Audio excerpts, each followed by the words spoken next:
그때가 2009년인가요?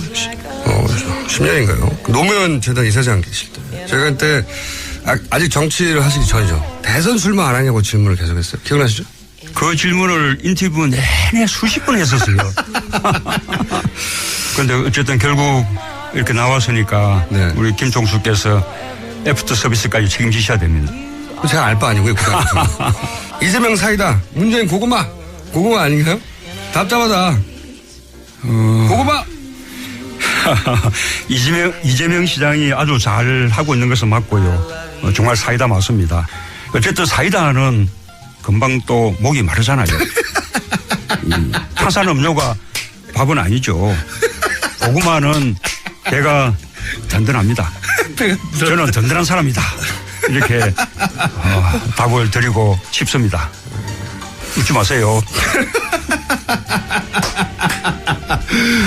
본인 앞가림부터 해야죠. 본인 재수쟁인데 남들 재미다가 또 낙방하고 삼수는 못 하시잖아요. 재수. 예, 뭐 삼수 없습니다. 제게는 뚜벅뚜벅하는 그런 뚝심이 있습니다. 뚝심 아니고 둔한 거 아니에요? 예, 제가 좀 둔한 건 예, 맞습니다. 그래서 아내가 저보고 곰이라고 그렇게 합니다. 하지만 전면에 나서야 하는 그런 상황이 오면 아마 그때는 불같은 문재인, 호랑이 문재인을 보게 될 것입니다.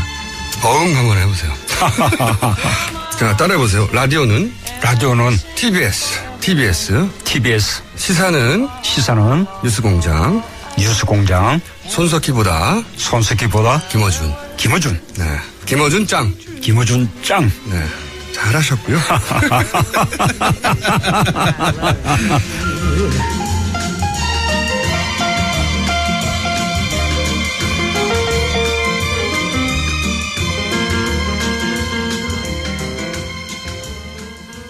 그래서 저희가 몇 달 전 했던 문재인 후보 시절의 인터뷰였는데 대통령이 됐으니 이제 인터뷰 안 나오시겠죠, 뉴스공장에?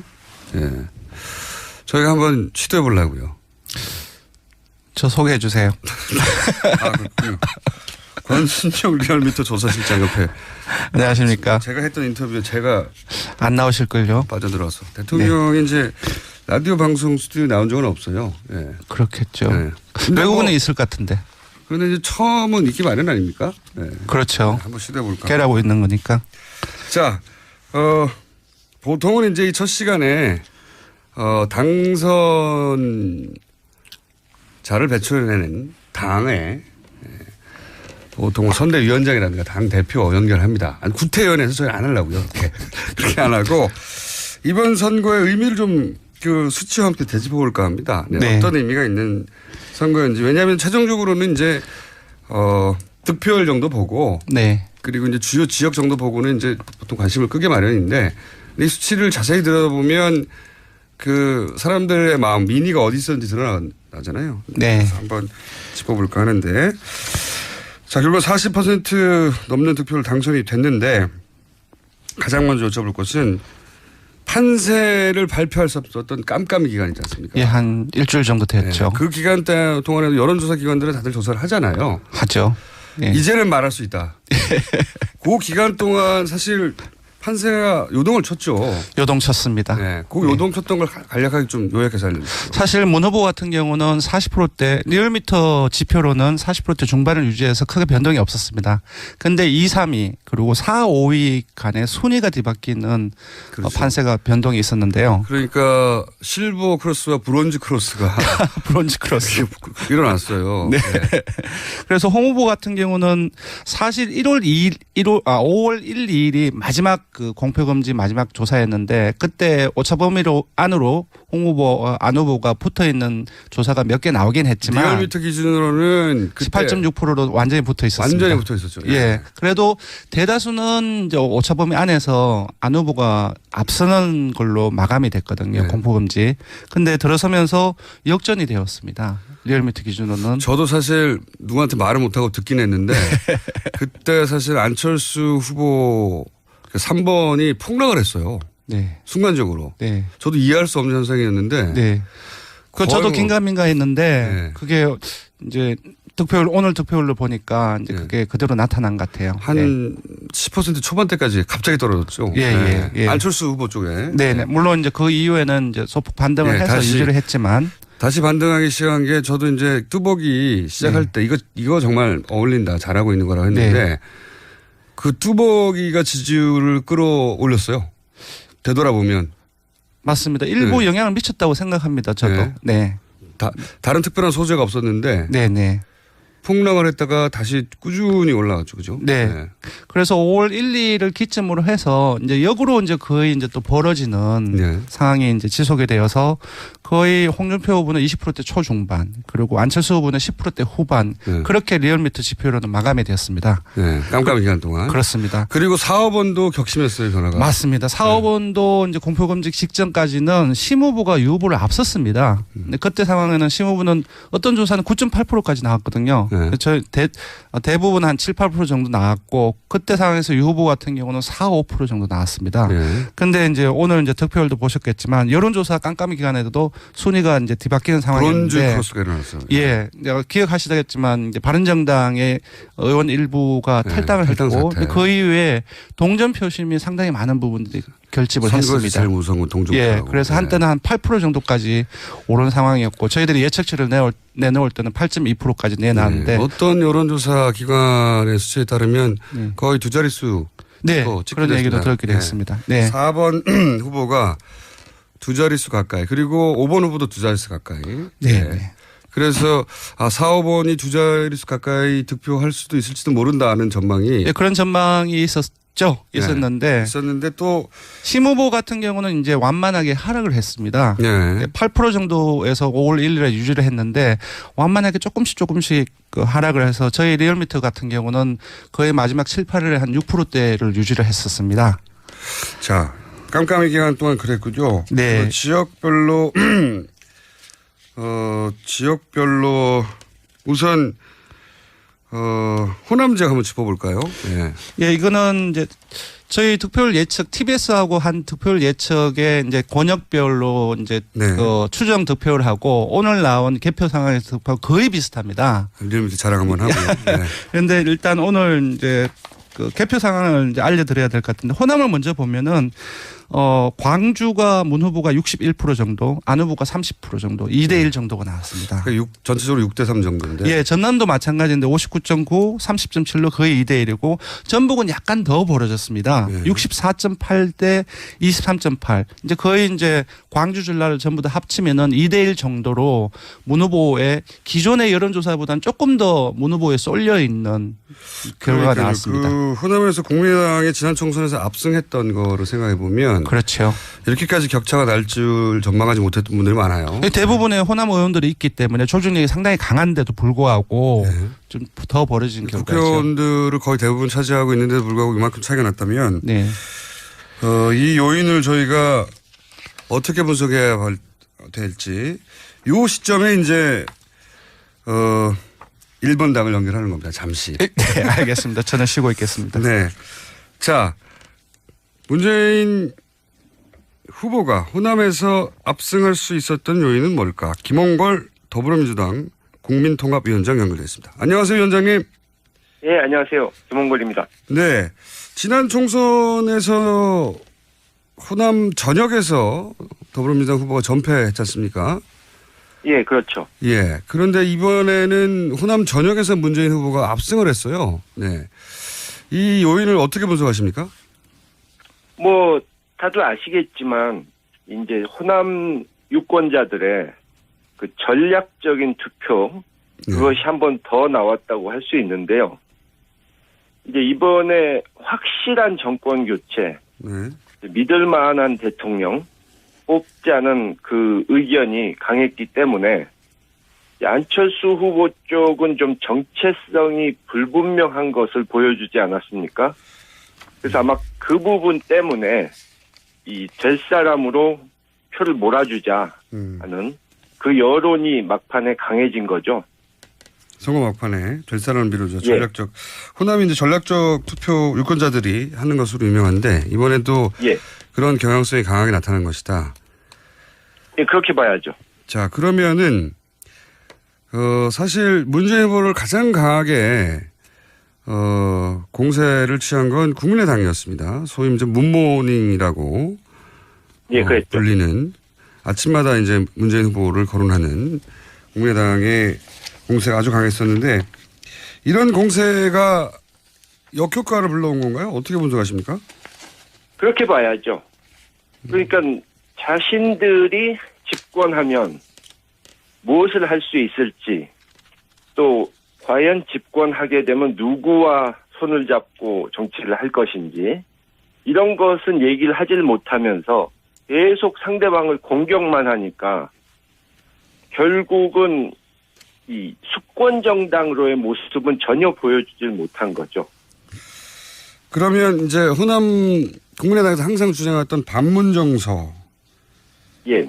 이 반문정서는 앞으로 어떻게 될 거라고 보십니까? 반문정서가 실제 하는지 어느 정도인지 앞으로는 어떻게 될 건지 어떻게 전망하십니까?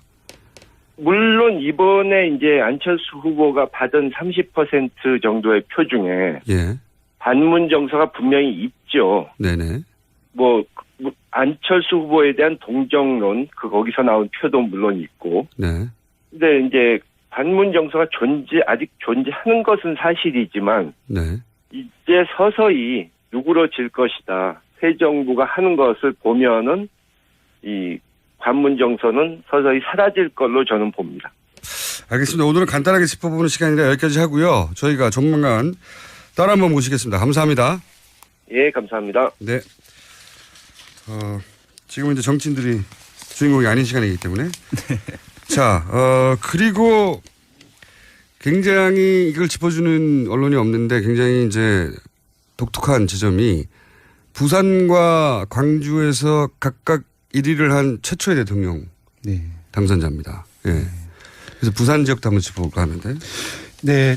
지난 기억하실지 모르겠지만 지난 18대 박근혜 전 대통령이 될 때 부산과 울산, 경남 모두 네. 합치면 한 60% 정도 부울경 소위. 예, 네. 아주 대다수의 득표율을 네. 올렸는데 이번에 양상이 상당히 많이 다릅니다. 예. 부산 같은 경우는 비록 조금 5%포인트의 격차이지만 문 후보가 앞섰고요.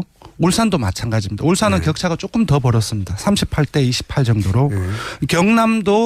경남 같은 경우 홍 후보가 문 후보보다 한 0.5%포인트 앞선 채로 마쳤지만 거의 똑같습니다. 그러니까 도지사를 직전에 했다는 걸 생각해 보면. 예. 예. 그래서 18대 선거하고 비교를 해도 확연한 차이고 더더군다나 1위로 거의 세 지역을 하나로 권역으로 묶으면 1위가 문 후보로 나온 것 같은데요. 네, 큰 변화입니다. 그렇죠. 그래서 부산과 광주에서 최초로 1위를 한 대통령 당선자라는 사실을 아직 지적하는 언론이 없는데 굉장히 이례적인 결과입니다. 사실 이때까지의 정치 지형으로 보자면. 그래서 네. 저희가 부산 지역도 한번 짚어볼까 합니다. 광주를 짚어봤듯이. 자, 이번에는 부산 북구 강서구 갑 전재수 의원 전화 연결됐습니다. 안녕하십니까? 네, 반갑습니다. 전재수입니다. 네, 고생하셨고요. 네. 부산, 그러니까 부울경에서 소위 이렇게 문재인 후보가 많이 득표하게 되는 요인을 어떻게 분석하십니까? 저는 일단은 작년 국회의원 선거 이후에 꿈틀대기 시작했던 이 부산의 야성의 복원이다. 야성의 완벽한 복원이다. 부산이 야도였죠, 전통적으로 과거에는. 그렇습니다. 과거에 이게 그냥 야성이 아니라 늘 독재 정권에 항거해왔던 부산 시민들의 야성의 복원이다. 완벽한 복원이다. 저는 이렇게 생각합니다. 알겠습니다. 3당 합당되면서 사실은 그래서 야성이 사라졌다. 한 30년 걸렸습니다. 말씀대로. 30년 걸렸습니다. 예, 복원됐다고 보자면. 그런데 또 한편 홍준표 후보가 막판에 부울경 지역에서 많이 따라잡기도 하긴 했습니다. 그렇죠? 그렇습니다. 네. 그러니까 이제 야성을 완벽하게 복원한 건 아닌 것 같고요. 어느 정도는 복원했다고 봐야 되지 않을까요? 아니, 저는 그렇게 보지를 않는 게 저희가 이제 부산에 16개 구군이거든요. 네네. 보면은 서구, 동구, 중구, 여기 이제, 인구 5만 명, 6만 명 단위의 아주 구도심, 네. 여기 세 군데 빼고 나머지를 전부 다 이겼습니다. 전체적으로 놓고 보면 한 15만 표 정도를 부산에서 이겼는데 네. 이것이 이번 대통령 선거에서만 이런 결과가 나타났다 하면은 조금 불완전한 야성의 복원이다, 야성 역사의 복원이다 이렇게 생각을 할 수가 있지만 전체적으로 전부 다 이겼습니다. 그리고 지난 총선 때 18개 의석 중에 5개를 저희 야당에게 너네 한번 경쟁 한번 해봐봐라, 너네 한번 일을 한번 해봐봐라 이렇게 시작이 됐던 역사가 이번 대선을 통해서 저는 부산이 독재정권의 한거이고 가장 어려운 시기에 가장 위대한 선택을 선도적으로 해왔던 부산 시민들의 야성이 저는 거의 완벽하게 복원이 됐다고 봅니다. 알겠습니다. 오늘은 저희가 잠깐 짚어보는 시간이라 여기까지 하고요. 조만간 저희 스튜디오에 한번 모시겠습니다. 오늘 말씀 감사합니다. 네, 고맙습니다. 네. 더불어민주당 전재수 부산 공동선대위원장이었고요. 네. 저희는 그래서 정치인들이 주인공이 아닌 시간을 계속 보통 정치인들이 주인공인데. 자, 그러면 40% 초반 41점 몇 퍼센트 되죠? 예. 예, 41점 지금 1% 99.7% 현재 개표율 41.1% 조금 바뀌었는지도 모르겠습니다. 네. 41%대인데 네.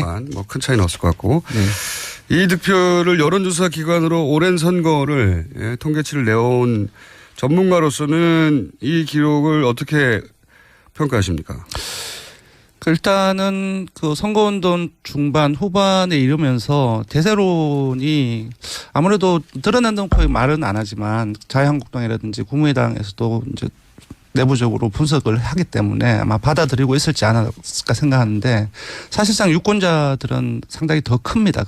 피부적으로 느끼는 깜깜이 부분들이. 기간 동안 네. 압도적이구나 하는 대세론이 저도 이제 몇 번 그런 얘기를 했는데 네. 지지층을 상당 정도 이완시켰다. 맞습니다. 근데 이걸 이제 엄살이라고 받아들이는 분도 있었는데 네. 아니에요. 실제로 이완시켰어요. 그러니까 네. 실제로 된다라고 생각을 했기 때문에 유권자들이 대부분이 기본적으로 선거운동 문재인 캠프 진영에서 아무리 동료를 한다 할지라도 된다고 생각은 안 되는 거죠. 동원 자체가. 여론조사 네. 수치가 있거든요. 네, 그렇습니다. 그래서 좀 보통 저희 리얼미터뿐만 다른 데서도 보통 40% 중반대가 대부분 나왔는데 네. 좀 그러한 영향이 지지층 이완된 영향이 많이 큰 것 같습니다. 그중에 한 2, 3% 정도는 투표를 하지 않은 층도 상당 정도 있는 거죠. 네. 그리고 조금 짚어본다고 한다면은 대부분의 여론조사 기관 한국갤럽이나 리얼미터 마찬가지인데 홍준표 후보가 차이가 있었느냐? 예, 차이가 있었는지 네.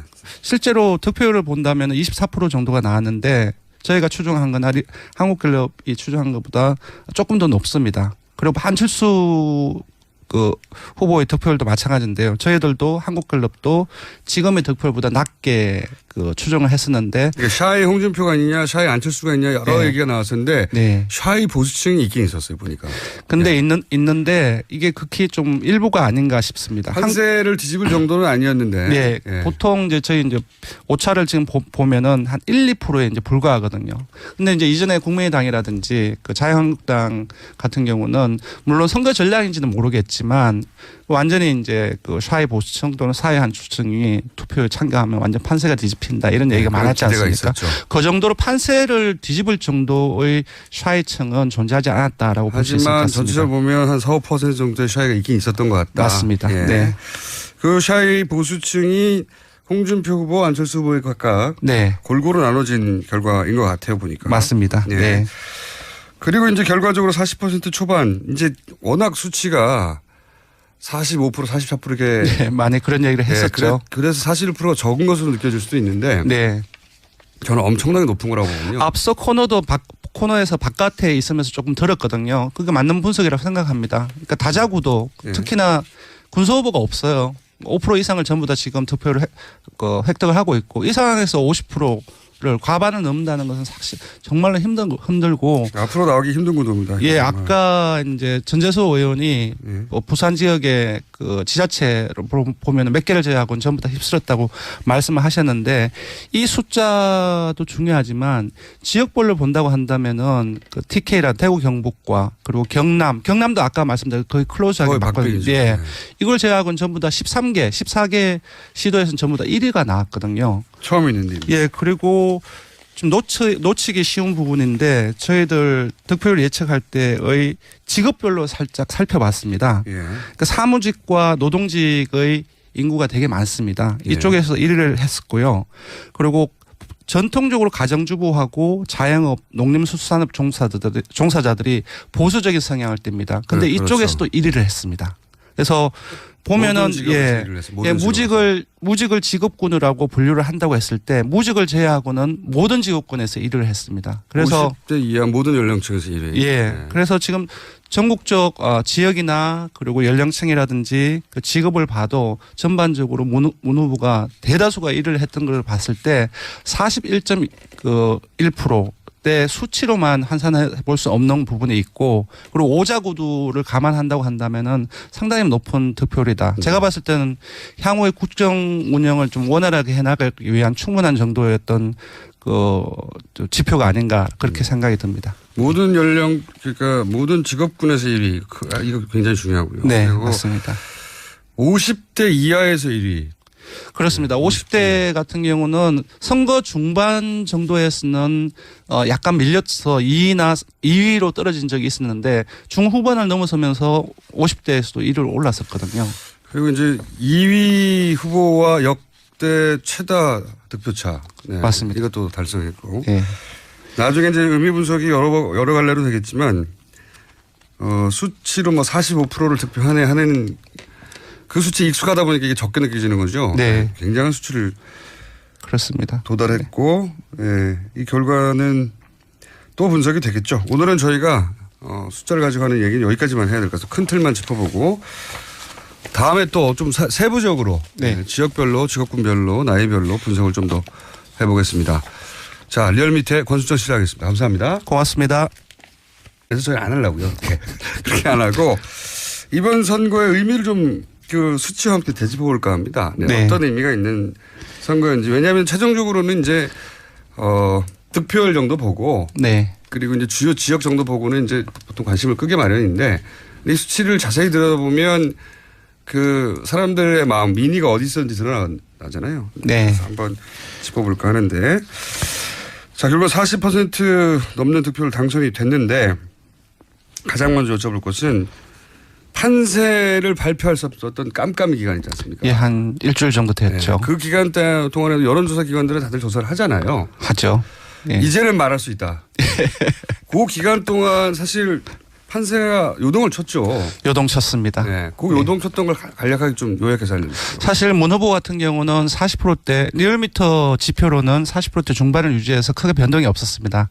그런데 2, 3위 그리고 4, 5위 간에 순위가 뒤바뀌는 그렇죠. 판세가 변동이 있었는데요. 그러니까 실버 크로스와 브론즈 크로스가 브론즈 크로스. 일어났어요. 네. 그래서 홍 후보 같은 경우는 사실 5월 1, 2일이 마지막 그 공표금지 마지막 조사였는데 그때 오차범위로 안으로 홍 후보, 안 후보가 붙어 있는 조사가 몇 개 나오긴 했지만 리얼미터 기준으로는 18.6%로 완전히 붙어 있었습니다. 완전히 붙어 있었죠. 예. 그래도 대다수는 이제 오차범위 안에서 안 후보가 여론조사 깜깜이 기간에도 순위가 이제 뒤바뀌는 브론즈 상황이었는데 크로스가 일어났어요. 예. 기억하시겠지만 이제 바른정당의 의원 일부가 네, 탈당을 탈당 했고 사태. 그 이후에 동전 표심이 상당히 많은 부분들이 결집을 선거에서 했습니다. 제일 무서운 건 동종. 예. 그래서 한때는 한 8% 정도까지 오른 상황이었고 저희들이 예측치를 내놓을 때는 8.2%까지 내놨는데 어떤 여론조사 기관의 수치에 따르면 거의 두 자릿수. 네. 그런 얘기도 들었기도 했습니다. 네. 4번 후보가 두 자릿수 가까이 그리고 5번 후보도 두 자릿수 가까이. 네. 그래서 4, 5번이 두 자릿수 가까이 득표할 수도 있을지도 모른다는 전망이 예, 그런 전망이 있었는데 있었는데 또 심 후보 같은 경우는 이제 완만하게 하락을 했습니다. 네. 8% 정도에서 5월 1일에 유지를 했는데 완만하게 조금씩 그 하락을 해서 저희 리얼미터 같은 경우는 거의 마지막 7, 8일에 한 6%대를 유지를 했었습니다. 자, 깜깜이 기간 동안 그랬군요. 네. 지역별로 지역별로 우선 호남 지역 한번 짚어볼까요? 네. 예, 이거는 이제 저희 득표율 예측 TBS하고 한 득표율 예측에 이제 권역별로 이제 네. 그 추정 득표율하고 오늘 나온 개표 상황에서 득표 거의 비슷합니다. 리얼미터 자랑 한번 하고요. 네. 그런데 일단 오늘 이제 그 개표 상황을 이제 알려드려야 될 것 같은데 호남을 먼저 보면은 광주가 문 후보가 61% 정도, 안 후보가 30% 정도. 그때가 2009년인가요? 10년인가요? 노무현 재단 이사장 계실 때. 제가 그때 아직 정치를 하시기 전이죠. 대선 출마 안 하냐고 질문을 계속했어요. 기억나시죠? 그 질문을 인터뷰 내내 수십 번 했었어요. 그런데 어쨌든 결국 이렇게 나왔으니까 네. 우리 김총수께서 애프터 서비스까지 책임지셔야 됩니다. 제가 알 바 아니고요. 이재명 사이다. 문재인 고구마. 고구마 아닌가요? 답답하다. 고구마. 이재명 시장이 아주 잘 하고 있는 것은 맞고요. 정말 사이다 맞습니다. 어쨌든 사이다는 금방 또 목이 마르잖아요.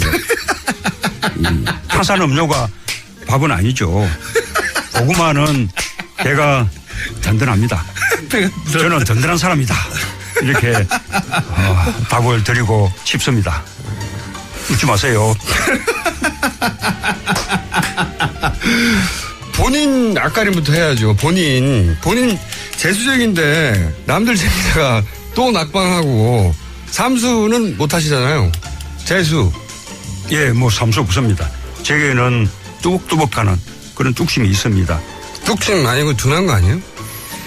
예, 제가 좀 둔한 건 예, 맞습니다.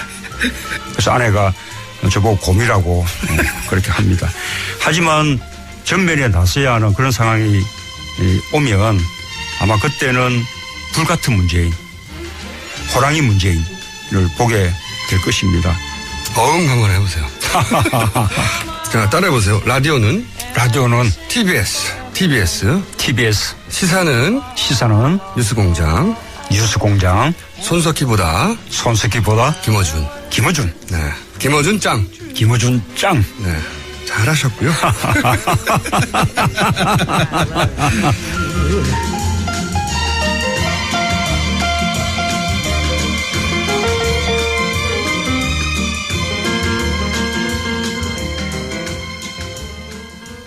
그래서 저희가 몇 달 전 했던 문재인 후보 시절의 인터뷰였는데 대통령이 됐으니 이제 인터뷰 안 나오시겠죠, 뉴스공장에? 예. 저희가 한번 시도해 보려고요. 저 소개해 주세요. 그렇군요. 권순정 리얼미터 조사실장 옆에. 안녕하십니까. 제가 했던 인터뷰에 제가 안 나오실걸요? 빠져들어서. 대통령이 네. 이제 라디오 방송 스튜디오에 나온 적은 없어요. 예. 그렇겠죠. 네. 외국은 있을 것 같은데. 그런데 이제 처음은 있기 마련 아닙니까? 네. 그렇죠. 한번 시도해 볼까. 깨라고 있는 거니까. 자, 보통은 이제 이 첫 시간에 당선자를 배출해내는 당의 보통 선대위원장이라든가 당 대표 연결합니다. 아니, 구태연에 앞서는 걸로 마감이 됐거든요. 네. 공포금지. 근데 들어서면서 역전이 되었습니다. 리얼미터 기준으로는. 저도 사실 누구한테 말을 못하고 듣긴 했는데 그때 사실 안철수 후보 3번이 폭락을 했어요. 네. 순간적으로. 네. 저도 이해할 수 없는 현상이었는데. 네. 그 저도 긴가민가 했는데 네. 그게 이제 오늘 득표율로 보니까 이제 그게 그대로 나타난 것 같아요. 한 10% 초반대까지 갑자기 떨어졌죠. 예. 안철수 후보 쪽에. 네. 물론 이제 그 이후에는 이제 소폭 반등을 해서 유지를 했지만. 다시 반등하기 시작한 게 저도 이제 뚜벅이 시작할 때 이거 정말 어울린다. 잘하고 있는 거라고 했는데 그 뚜벅이가 지지율을 끌어올렸어요. 되돌아보면. 맞습니다. 일부 영향을 미쳤다고 생각합니다. 저도. 네. 다른 특별한 소재가 없었는데. 네네. 폭락을 했다가 다시 꾸준히 올라갔죠. 그죠? 네. 그래서 5월 1, 2를 기점으로 해서 이제 역으로 이제 거의 이제 또 벌어지는 상황이 이제 지속이 되어서 거의 홍준표 후보는 20%대 초중반 그리고 안철수 후보는 10%대 후반 그렇게 리얼미터 지표로는 마감이 되었습니다. 네. 깜깜한 기간 동안. 그렇습니다. 그리고 4, 5번도 격심했어요. 변화가. 맞습니다. 4, 5번도 이제 공표검증 직전까지는 심 후보가 유 후보를 앞섰습니다. 근데 그때 상황에는 심 후보는 어떤 조사는 9.8%까지 나왔거든요. 저 대부분 한 7, 8% 정도 나왔고 그때 상황에서 유 후보 같은 경우는 4, 5% 정도 나왔습니다. 그런데 이제 오늘 이제 득표율도 보셨겠지만